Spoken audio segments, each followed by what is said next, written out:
النهاردة هخليك تشوف القمر بنفسك يا صاحبي. بص زي ما انت شايف القمر موجود هناك اهو، خلينا نعمل عليه زوم.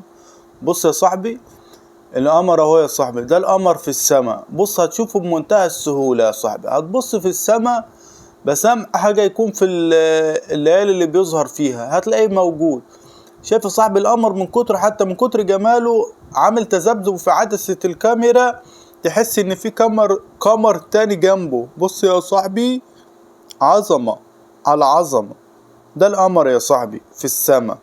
بص يلا يا صاحبي، لو عايز اي مشكلة تجمع لها حل ولا حاجة اكتبها لنا في الكومنتات، وانا باذن الله هعمل لك بها فيديو جديد بدون كسوف وبدون تردد يا صاحبي. ايا تكن المشكلة بتاعتك، مش عارف تركب الشحن في الكهرباء، مش عارف تشغل كاميرا في الموبايل، ايا كانت المشكلة باذن الله هعمل لك لها فيديو. بس انت ما تترددش وابعت لنا.